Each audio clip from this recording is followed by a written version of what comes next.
Bienvenidos a Análisis PM, hoy con Inés Capdevila, la periodista argentina, una de las que más conoce la crisis en Venezuela. Un placer tenerte, Inés. No sé si es un honor conocer tanto la crisis venezolana. Pero conoces muchísimo realmente. Genial que estés hoy con nosotros porque fue un martes de locura política en Venezuela. En esta crisis. Miércoles también. Y miércoles también. Por hoy, obviamente, esta crisis que parece que permanentemente llega a una etapa como explosiva. Sin embargo, hoy hablábamos fuera del micrófono y del aire y me decías que esto puede durar meses. Claramente, y va a seguir. Entre ayer y hoy esta crisis tomó otra velocidad. A ver. No es que se desvió, no es que se agravó. Tomó otra velocidad en esta deriva institucional, social, política y económica que es Venezuela. ¿Por qué? Porque desde el episodio del helicóptero, otro episodio en la Asamblea Nacional, que ya dentro de unos minutos hablaremos, todo pareció como conjugarse para darle mayor vértigo. Ahora, ¿qué va a suceder? Esto no quiere decir absolutamente nada. La guerra de desgaste en las calles sigue, con muertos, jóvenes muertos. Las fisuras en el chavismo siguen de a muy poquito acrecentándose. La oposición sigue con sus fracturas, pero también sigue determinada con una misma dirección. Ahora, ¿cuánto va a durar esto? Ya nos ha mostrado Venezuela que las crisis en ese país son siempre de muy larga data. Bien. Lo sorprendente que tuvo ribetes hasta cinematográfico fue el episodio del helicóptero, con la aparición de este hombre, Oscar Pérez, a quien vamos a ver una vez más, porque realmente es un personaje que a cara descubierta manda un mensaje asumiendo la responsabilidad del hecho con el helicóptero, y que realmente, ¿quién es este Oscar Pérez? Este Oscar Pérez es un miembro de la policía, incluso ni siquiera de la Guardia Bolivariana, que es algo así como la verdadera policía venezolana, es miembro de la policía científica. Sí. Piloto de helicópteros, creo que también adiestrador de perros de la policía. Fue buzo, fue actor. ¿Fue actor? Exactamente, fue actor. Hizo una película, creo incluso que la produjo él, sobre un episodio de violencia, de crimen común que hubo en Venezuela, que fue bastante escandaloso, el secuestro de un empresario portugués en 2012. Creo que se llama algo así como Muerte Silenciosa, no estoy segura de la película. ¿Pero es ficción? Sí, es ficción basada en un hecho real. Otro de los grandes males de la Venezuela de hoy, que es el delito común, claro, que le está comiendo por dentro a Venezuela. Bien.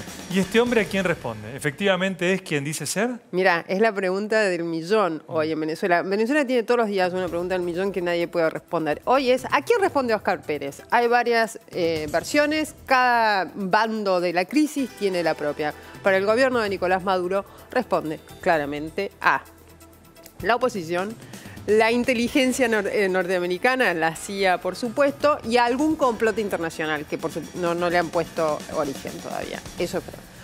Para la oposición, que fue muy cauta y moderada, responde obviamente al gobierno de Nicolás Maduro. Fue la oposición y ciertos analistas radicados en Florida, en Miami, por supuesto siempre alineados con la oposición, lo equiparan mucho. No sé si recordás, el año pasado en julio, el golpe contra Erdogan en Turquía. Sí. Mandos medios de las Fuerzas Armadas se levantaron una noche de viernes para, no se sabe si tomar el poder en manos de Erdogan, pero sí para rebelarse contra una creciente autoridad de puño duro de Erdogan. Esos mandos medios fueron repelidos en una cuestión de horas, con muertos incluidos. Hubo algunas batallas en las calles. ¿Y qué sucedió después? Por supuesto que Erdogan encontró culpables por todos lados y ¿sacó los tanques? Sacó los tanques y sacó la policía y metió en prisión a profesores de la universidad, jueces, periodistas, artistas, deportistas, líderes religiosos, líderes políticos. Básicamente lo que hizo fue apretar todos los botones del poder y que consiguió una autoridad casi ilimitada hoy en Turquía. La oposición cree que Oscar Pérez fue el vehículo del gobierno chavista para hacer lo que hizo Erdogan en julio del 2016. Bien, ahí lo tenemos, este piloto que piloteó la nave sobre el tribunal y el Ministerio de Interior y Justicia. Bueno, y que después... Sí, fue un episodio, como hablábamos hoy en PM hace unos minutos, circense. Circense también, porque, ¿no? ¿Sí? A ver, estamos hablando. Este hombre con aspiraciones de Rambo, según se lo ve acá. Sí. Un helicóptero de la policía científica, o sea, no es un helicóptero con artillería pesada, está claro. Segundo, tenían, creo que armas, fusiles y granadas. Nada funcionaba muy bien. Las 4 granadas que tiraron sobre el Tribunal Supremo el Tribunal Supremo de Justicia, donde había en ese momento un evento social en marcha, no explotaron.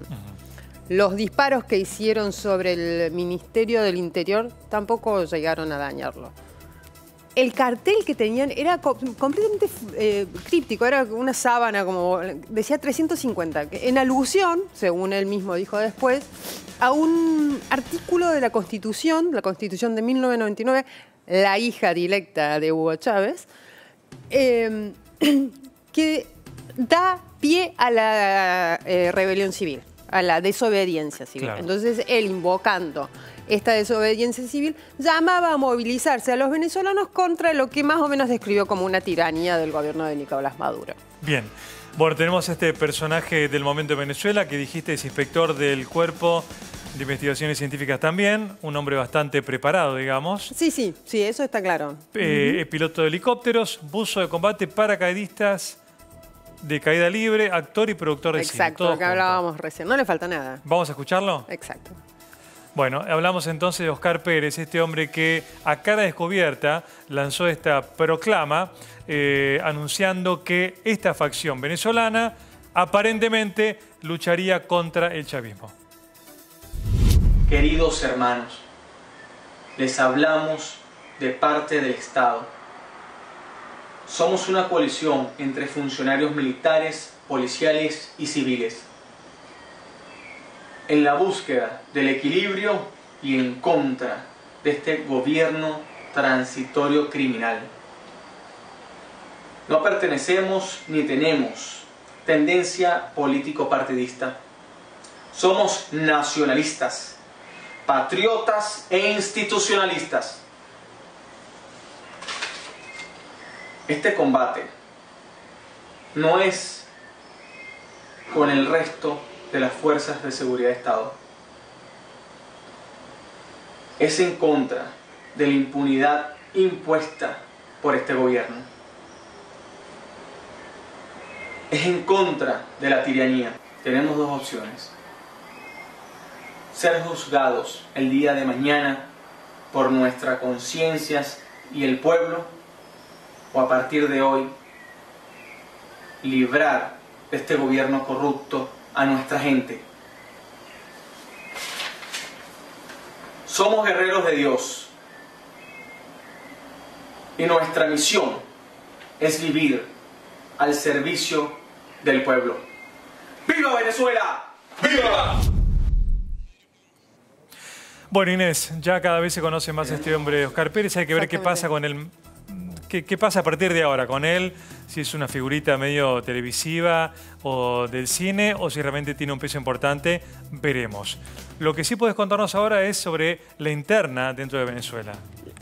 ¿Para qué le sirvió? Mira, la puesta en escena de esta imagen de Oscar Pérez dando su proclama te hace acordar mucho a los grupos terroristas, claro, incluso grupos guerrilleros latinoamericanos.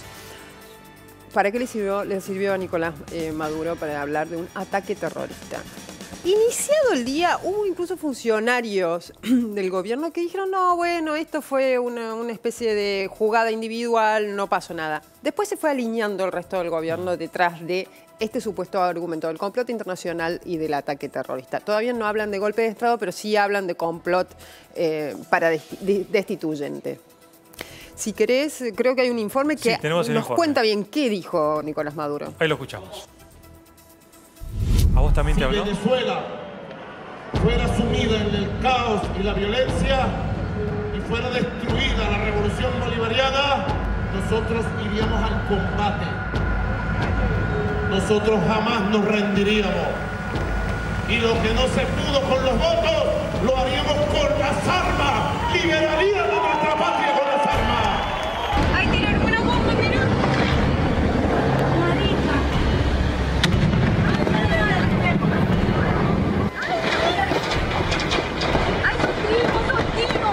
Se profundiza la crisis en Venezuela. Tras un duro discurso del presidente Nicolás Maduro donde dijo que el gobierno iba a ser capaz de defender la revolución en combate, con las armas, un grupo de militares robó un helicóptero y atacó con disparos y granadas al Tribunal Supremo de Justicia y al Ministerio del Interior, en Caracas. Esta persona lanzó unas granadas que una no explotó. Había en el Tribunal Supremo de Justicia una actividad social. Pudieron haber ocasionado varias decenas de muertos o heridos, una tragedia. Dispararon desde el helicóptero contra oficinas del Tribunal Supremo y luego sobrevolaron sobre el edificio del Ministerio del Interior. El Tribunal Supremo de Justicia, los magistrados y magistradas y demás jueces de la República se encuentran bajo amenaza terrorista, por lo cual solicitaremos las medidas pertinentes para garantizar la seguridad e integridad de nuestra institución y de nuestros funcionarios. Horas más tarde, se supo que Óscar Pérez fue quien encabezó el ataque militar y quien causó terror en la zona con disparos y granadas. Queridos hermanos, les hablamos de parte del Estado. Somos una coalición entre funcionarios militares, policiales y civiles, en la búsqueda del equilibrio y en contra de este gobierno transitorio criminal.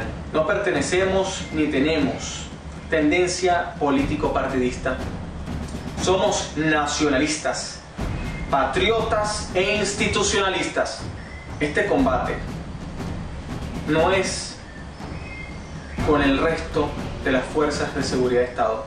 Es en contra de la impunidad impuesta por este gobierno. Y nuestra misión es vivir al servicio del pueblo. ¡Viva Venezuela! ¡Viva! A pesar de que la oposición venezolana insinuó que los disparos a la corte fueron obra del mismo Maduro para militarizar las calles, durante un nuevo acto oficial en la Casa de Gobierno, el presidente de Venezuela dijo que los responsables del ataque, que no dejó víctimas, están siendo buscados y calificó el episodio como un intento terrorista y golpista. Este es el tipo de escalada armada que yo he venido denunciando. Este es el tipo de goteo que yo he venido denunciando. La Fuerza Armada Nacional Bolivariana, toda la he activado para defender el derecho a la tranquilidad y tengan la seguridad que más temprano que tarde vamos a capturar el helicóptero y a los que han hecho este ataque terrorista armado contra las instituciones del país. Condeno este ataque terrorista y le exijo a la MUD que condene este hecho de violencia eminentemente golpista. Bueno, ahora van a escuchar un dato muy importante que nos va a revelar Inés sobre un hombre que es poco conocido en los medios o del cual trascendió poco, pero vos sabés que tiene una importancia muy importante en Venezuela. ¿Cómo Exacto. se llama? Bien, esta amenaza de ir por las armas a defender la revolución de Maduro fue de unas horas antes del episodio del helicóptero. Plena noche de Caracas, el episodio del helicóptero, junto con otros episodios que pasaron desapercibidos, tapados por el episodio del helicóptero, dos fundamentales. Uno, bandas chavistas armadas que querían entrar a la Asamblea Nacional en manos de la oposición. Dos, el Tribunal Supremo de Justicia le quitó a Luis Ortega, personaje central en los últimos 3 meses en Venezuela, antes chavista por antonomasia y de raíz, una de las primeras chavistas del gobierno de Hugo Chávez y fiscal general de la República de Venezuela, le quitó funciones. Hoy es la principal rival de Maduro. Le quitó funciones, avanzó sobre ella. Una embestida que la quiere anular antes de la próxima Asamblea Constituyente, para la cual hay elecciones el 30 de julio. Bien. Esto fue concomitante a lo del helicóptero. Pocas horas después del helicóptero, sin que hubiese mucho dato de qué había sucedido, ¿qué hizo Nicolás Maduro? Apuntó a un hombre que se llama Miguel Rodríguez Torres. Este es el que decís. Este es un hombre central. Acá lo tenemos. Miguel Rodríguez Torres. Fue durante 11 años jefe de la inteligencia venezolana. Sabe todo. Sabe absolutamente todo.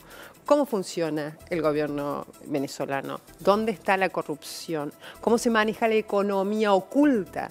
¿Dónde están los lazos con el narcotráfico, que es la gran sombra que pesa sobre el chavismo? ¿Quién es quién dentro de las Fuerzas Armadas? El pilar de Maduro, pero también la gran amenaza, porque si le sacan su poder, se cae Maduro. Sabe todo. ¿Qué pasó con Miguel Rodríguez Torres? Se empezó a abrir del chavismo, al punto de que hace muy pocos días, creo que incluso 3, llegó a decir que el propio Chávez le había encomendado que se acercara a la CIA. Gran enemigo a Estados Unidos, el gran enemigo imperialista. Que él se acercara a la CIA. Exactamente, que empezara a tejer lazos con la CIA, porque en caso de que hubiese efectivamente una ofensiva destituyente sobre el chavismo, hace unos años, tener lazos con la inteligencia de países que podían ser o rivales o enemigos le iba a facilitar tener información sobre esos planes destituyentes. Este señor se abre del madurismo por varias razones, las internas, los cracks que se van haciendo en la estructura del chavismo. Se está bajando del barco. Sí, hay muchos que se están bajando del barco y corren desesperadamente. Todavía no la cantidad suficiente.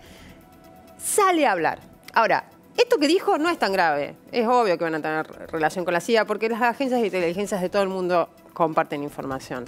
Pero ¿qué pasa? Es una amenaza. Le está diciendo Maduro, ojo, yo digo esto ahora. Pero mira si me voy a Estados Unidos y digo absolutamente todo sobre cómo funciona el Estado paralelo de poder en Venezuela. Y canjea su libertad, digamos, o se asegura su libertad. Entonces, ¿qué hizo Maduro? Apuntó a este señor.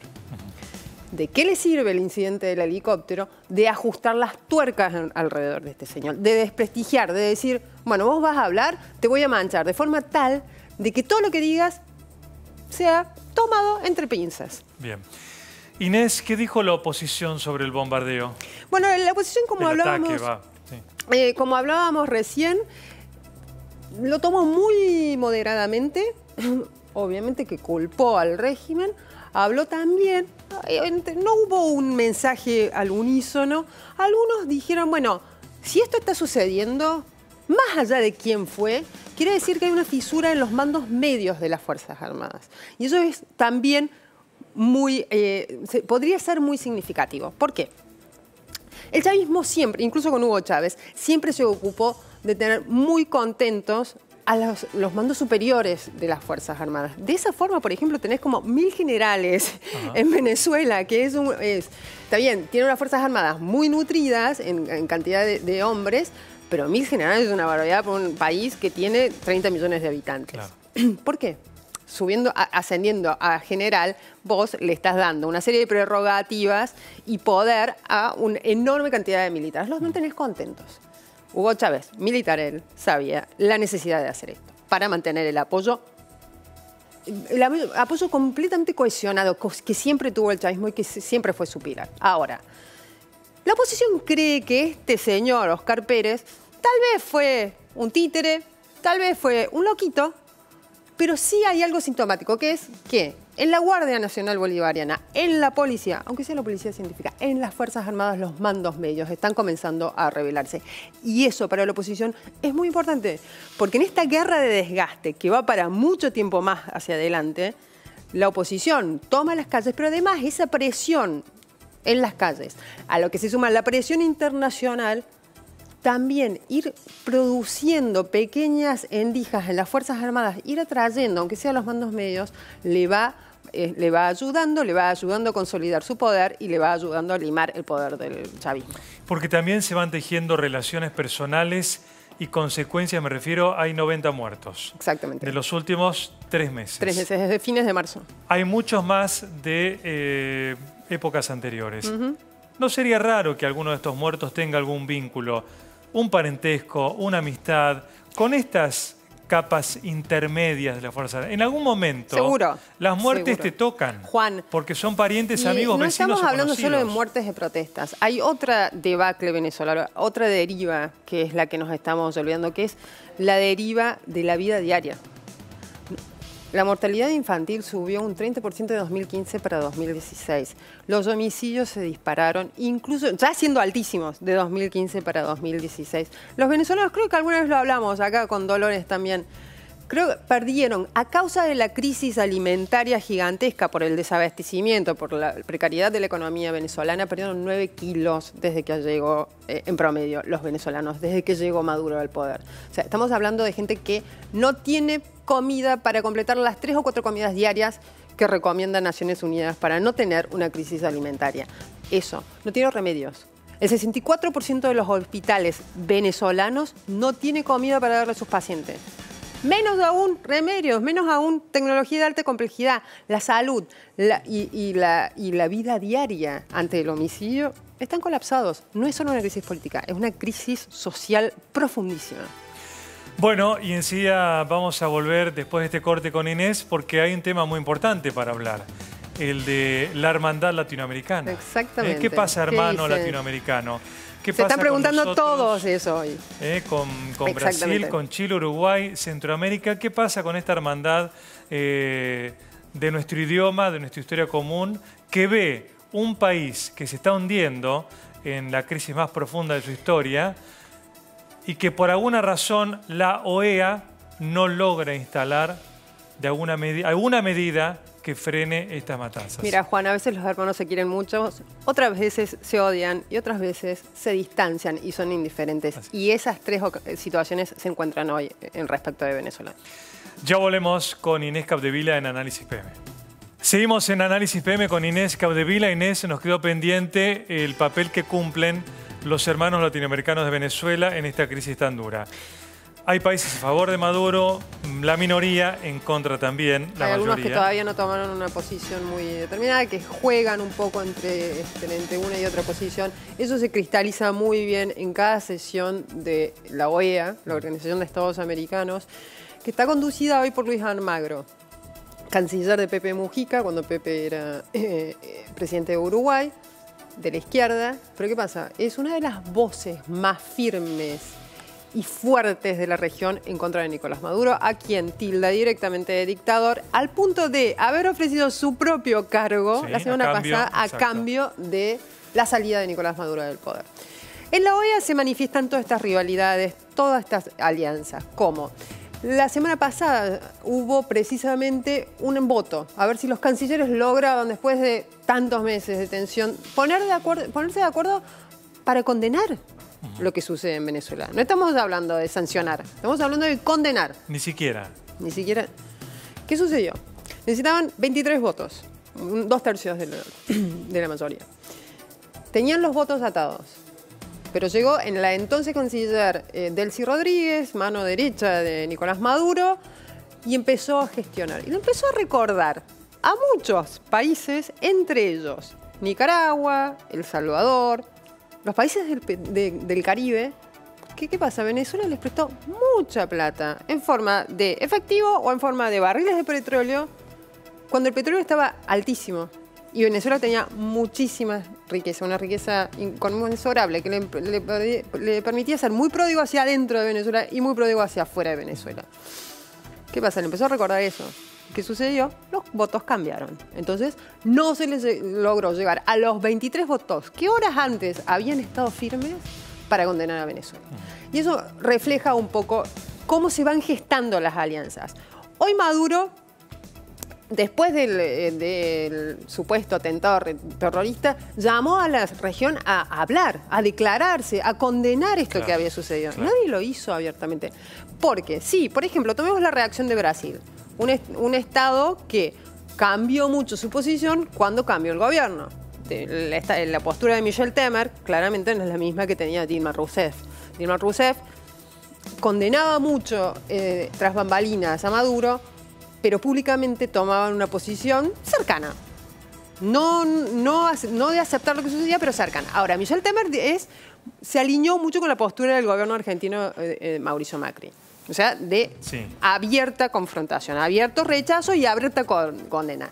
Pero ¿qué pasó? Michel Temer, dijo, el gobierno de Brasil dijo, sí, estuvo muy mal lo del helicóptero, pero estuvo pésimo lo de la Asamblea Nacional. Que fue un poco la postura que tomaron todos los gobiernos hoy, estos gobiernos aliados en la condena a Venezuela.